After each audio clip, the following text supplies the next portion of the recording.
tempat-tempat yang mustajab yang berada di kota suci pada saat kita melaksanakan haji.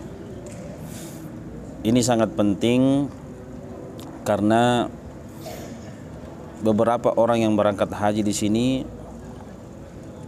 dia tidak tahu di mana tempat mustajab dan di mana mestinya berdoa bersungguh-sungguh selama melaksanakan ibadah haji.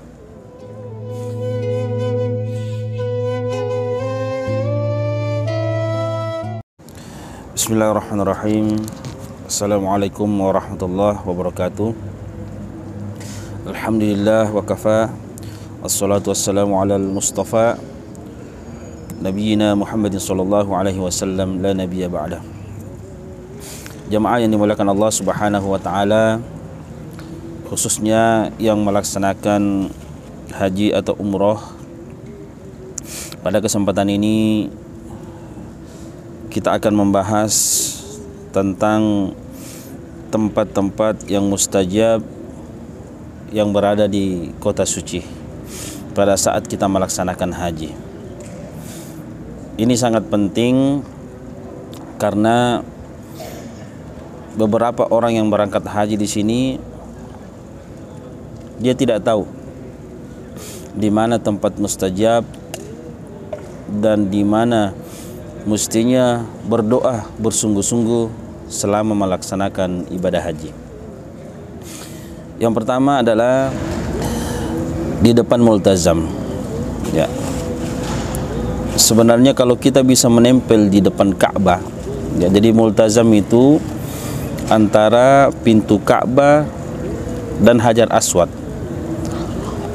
Dan itu kalau kita mampu menempel di pintu Ka'bah atau menempel di multazam, itu dianjurkan untuk menempelkan pipi kanan menghadap ke Hajar Aswad. Kemudian tangan ini rapat, kedua tangan rapat dan dada rapat di Ka'bah. Itu sunnahnya. Tapi kalau kita tidak mampu merapat karena memang di situ sangat padat dan berlomba-lomba orang masuk ke situ, ya. Kalau tidak memungkinkan, ya usahakan saja posisikan diri di depan situ, ya. Jangan terlalu jauh, ya. Antara pintu Ka'bah dan Hajar Aswad, posisikan diri di situ, kemudian berdoa. Insya Allah mustajab doa. Dirinya ini oleh Allah Subhanahu wa taala. Jadi ketika berada di multazam, minta sama Allah, bersungguh-sungguh berdoa, memohon kepada Allah Subhanahu wa taala apa yang kita minta, apa yang kita butuhkan, Allah Subhanahu wa taala akan mengabulkan. Ini yang pertama di multazam. Kemudian yang kedua, tempat mustajab ketika melaksanakan haji adalah di dalam Ka'bah. Ya, kalau kita mampu masuk ke dalam Ka'bah, maka ini sangat bagus. Tetapi ini tentu yang bisa masuk Ka'bah adalah orang-orang yang dipilih Allah. Yang kedua juga tentu yang mudah adalah orang-orang kepala pemerintahan, ya, seperti presiden. Dia biasanya diberikan fasilitas untuk masuk ke dalam Ka'bah, tapi ini pun perlu negosiasi yang tinggi. Intinya apa? Masuk ke dalam Ka'bah, berdoa di situ, itu mustajab doa.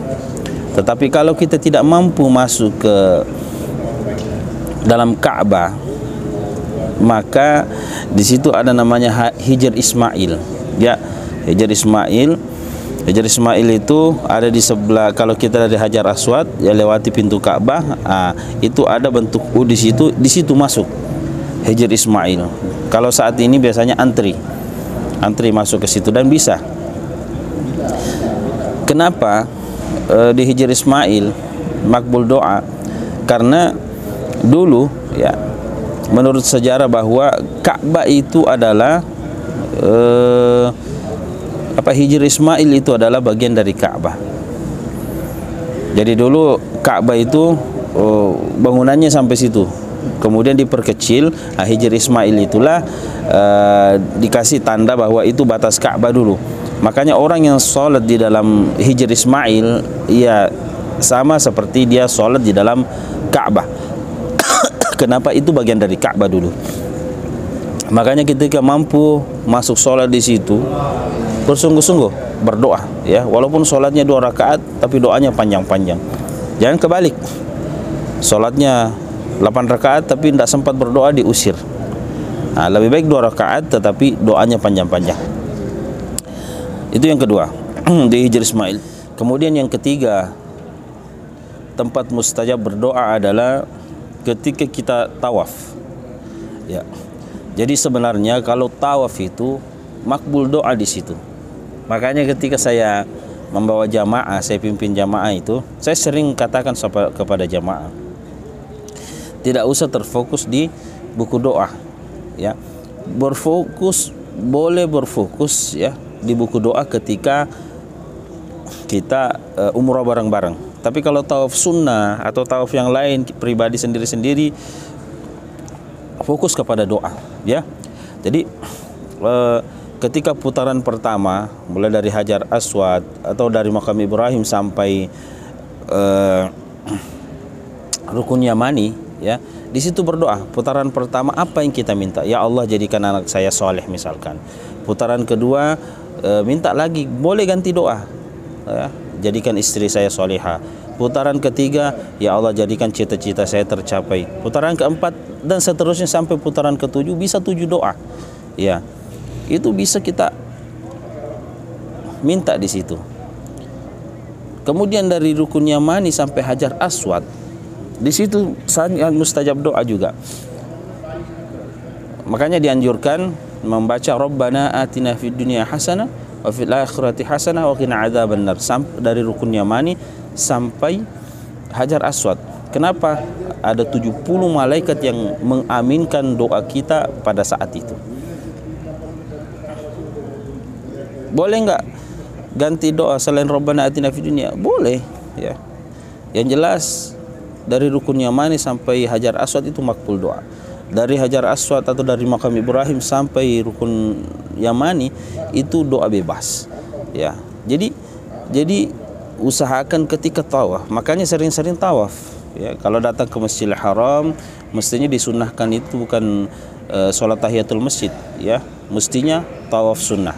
Atau kalau tidak sempat tawaf sunnah, ya, selesai tawaf sunnah, selesai sholat berjamaah, langsung tawaf sunnah.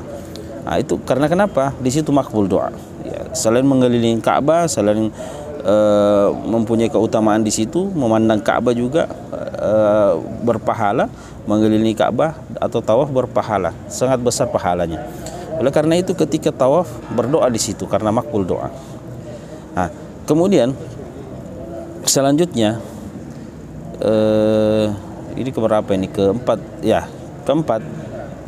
Yang keempat adalah ketika selesai tawaf, wattakhidhu maqami Ibrahim musalla. Ambil tempat sholat, ya, di Makam Ibrahim, di belakang Makam Ibrahim. Jadi Makam Ibrahim itu lurus dengan arah pintu Ka'bah, ya. Kita sholat di situ, setelah sholat berdoa di situ.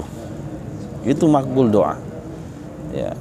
Jadi sholat sunat tawaf 2 rakaat, habis sholat sunat berdoa, minta sama Allah, insya Allah makbul doa. Kemudian itu yang berapa tadi? Yang keempat. Kemudian yang kelima,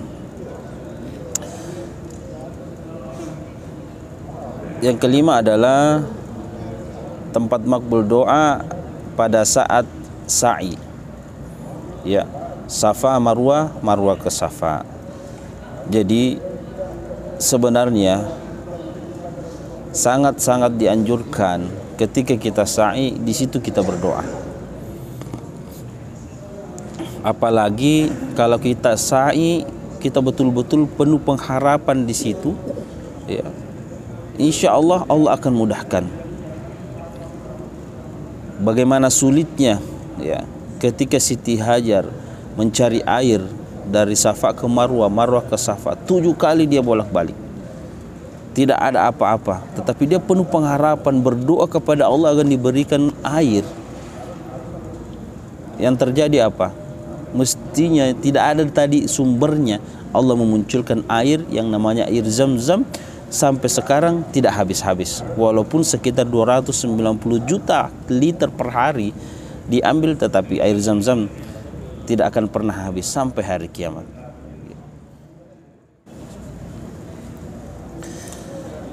Para tamu Allah yang dirahmati Allah Subhanahu wa taala. Itu di Masjidil Haram, ya. Kemudian yang keenam adalah tempat mustajab doa adalah tentu ketika wukuf di padang Arafah. Perlu kita ketahui bahwa wukuf di padang Arafah ini ada waktu yang sangat mustajab doa di situ, karena mereka turun dari langit pada saat itu untuk mengaminkan doa-doa orang yang berdoa, dan ini sangat mustajab di padang Arafah, ya.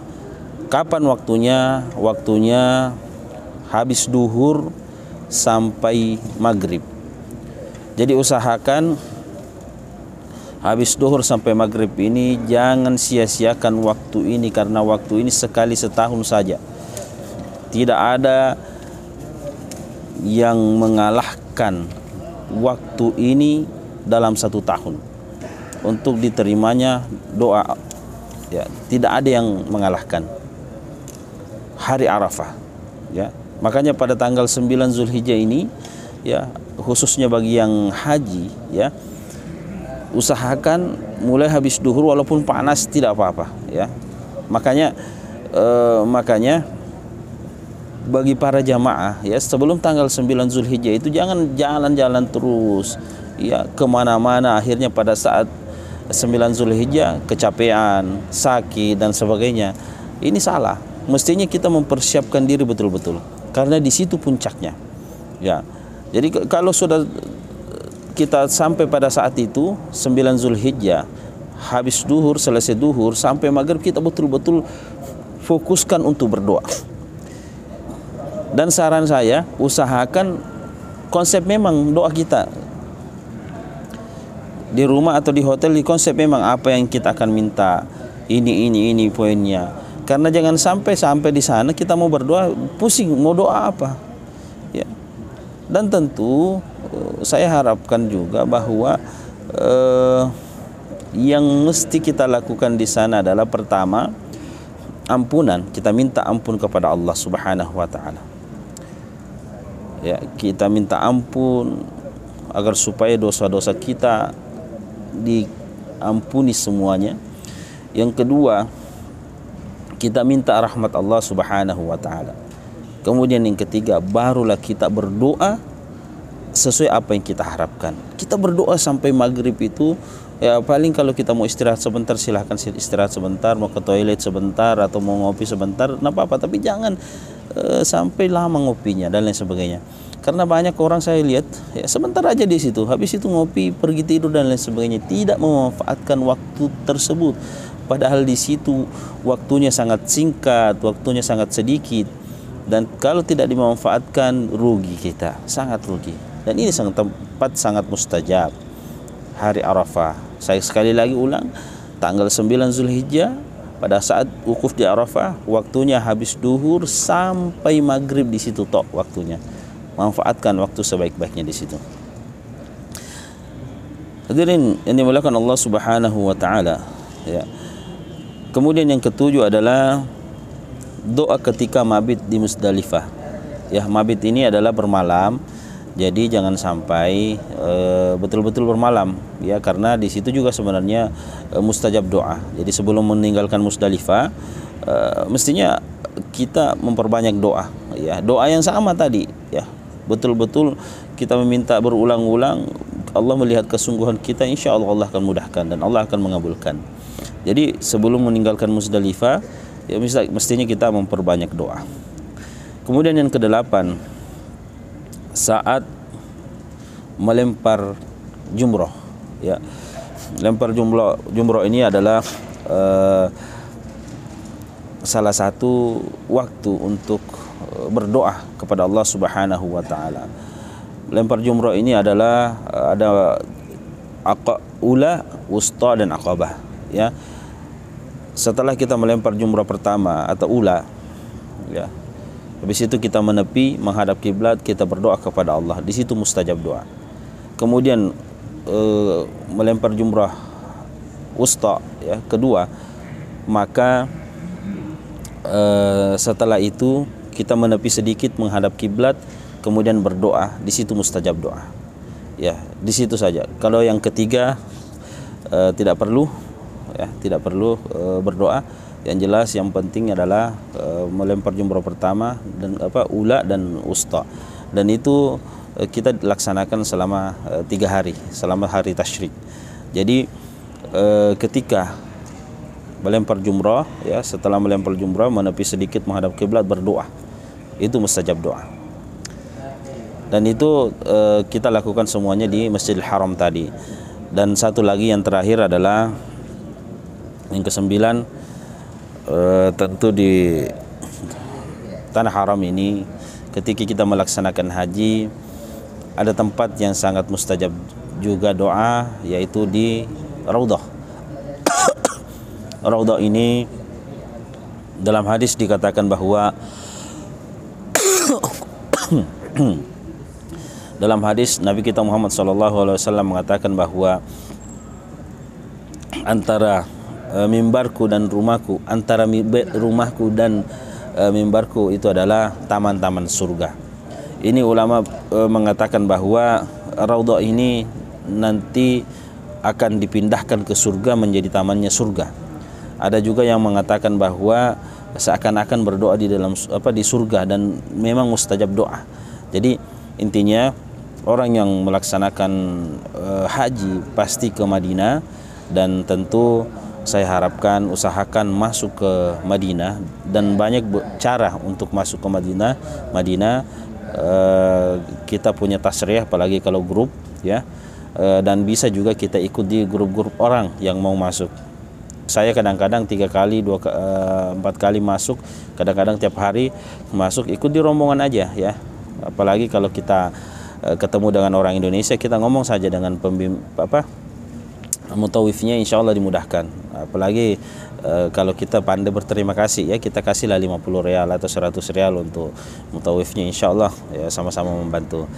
Jadi itulah beberapa tempat mustajab di Mekah pada saat haji dan pada saat kita melaksanakan wukuf di Arafah dan pada saat kita berada di Madinah. Mudah-mudahan kita bisa memanfaatkan dan memaksimalkan tempat-tempat yang saya sebutkan tadi. Kita bersungguh-sungguh meminta kepada Allah Subhanahu wa taala. Kita bersungguh-sungguh memohon kepada Allah Subhanahu wa taala agar supaya doa-doa kita diijabah oleh Allah Subhanahu wa taala. Dan jangan lupa berdoa agar supaya haji kita diterima oleh Allah Subhanahu wa taala, karena kata Nabi, al-hajjul mabrur laisa lahu jazaa illal jannah. Haji mabrur, haji yang diterima, tidak ada balasannya kecuali surga Allah Subhanahu wa taala. Oleh karena itu, bagi para jamaah yang selama melaksanakan haji atau yang akan melaksanakan haji di tahun-tahun selanjutnya, pada saat melaksanakan haji, jangan lupa yang pertama, ya, memperbanyak mohon ampunan kepada Allah Subhanahu wa taala.